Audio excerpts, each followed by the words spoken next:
De spelers van Heerenveen melden haar om 2 uur van de middag op het trainingscomplex Squatterwoord. Zonder de internationals trouwens. Die krijgen een week extra vakantie en sluiten pas tak om manje aan bij de groep. De spelers en de technische staf willen door de supporters met vuurwerk verwelkomen.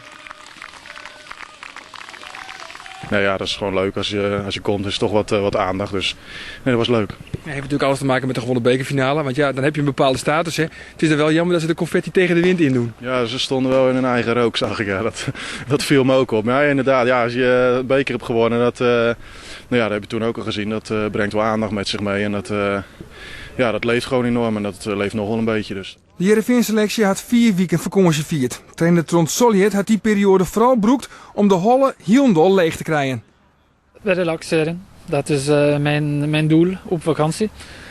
En dat moet u gewoon genieten en dan niet zoveel op voetbalvlak denken. Nee, voetjes op de bank en zo weinig mogelijk aan voetbal denken.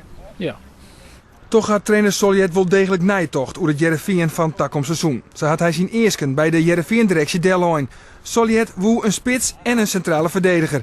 En bij de komst van onvoller Michael Papadopoulos en de Servische verdediger Igor Djuric komt de Heerenveen-directie hem daarmee te meten. Ik eis niet zoveel, maar als we progressie willen maken, moeten wij kwaliteit hebben. En dat is een soort injectie voor de ploeg. En dat is mijn bedoeling.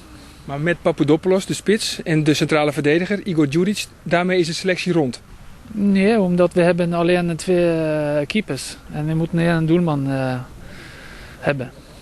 Qua transfers is het ontnota een restige simmer. En dat had wel eens oorswest bij Heerenveen. Alleen nog Daniel Pranjic gaat definitief naar Bayern München. Verder is de Heerenveen-selectie net bot verloren. Ja, dat is een rustige zomer, maar het duurt nog wel even die transferperiode. Dus ik denk dat dat eigenlijk over een paar weken pas echt op gang komt.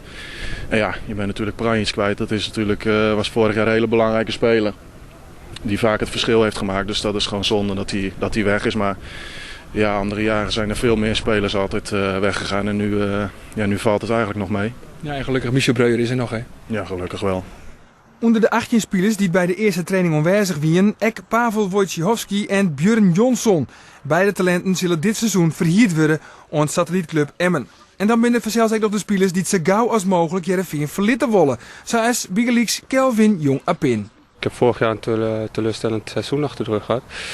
En dit seizoen denk ik dat ik ongeveer verder ga in hetzelfde waar ik al in zat. Dus ik denk dat het beste is voor mij om te vertrekken. Ja, en dat heb je ook altijd gezegd tegen de directie van Heerenveen? Ja, alles is al rond. De vraagprijs is, die weet ik nu. En er zijn op verschillende clubs geweest, maar nog geen club waarbij ik echt dacht van dat moet hem worden. Vertel eens, wat moet jij kosten? Ja, dat kan ik niet zeggen helaas. En zoals Kelvin Jong-Apin binder meer. Henrico Drost, verleden seizoen nog verhierd onder de Graafschap, zit nog 1 jaar onder contract bij Heerenveen, maar ook de toekomst van Drost leidt in de oors.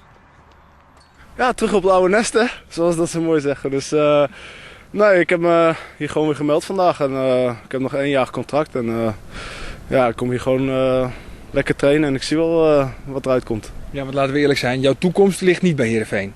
Nee, dat denk ik wel. Als ik heel reëel ben en eerlijk ben, dan is een aantal verdedigers al en zijn van plan om er nog een paar te halen. Dus je moet reëel zijn en gewoon kijken wat er komt voor jezelf. En dan kijken of het leuk genoeg is en dan moeten we even kijken wat eruit komt. Maar er is nog geen enkele club echt heel serieus met jou bezig geweest? Ja, dat is mijn oude club die wil me graag terug hebben, de Graafschap dan. Dus ik moet even kijken wat er uitkomt. Ik kan er nu nog niet zoveel over zeggen als ik er ben. Nee, dat is Jupiler League, hè? Ja, klopt. Ga tegen Cambuur spelen. Takom Waasje, dan speelt Sportclub Heerenveen alweer zijn eerste oefenwedstrijd in en Tjin Staphorst. Trainer Solliet is in elk geval blij dat het seizoen weer losgaat. Ja, ik ben altijd blij wanneer ik op de groene plek kan staan.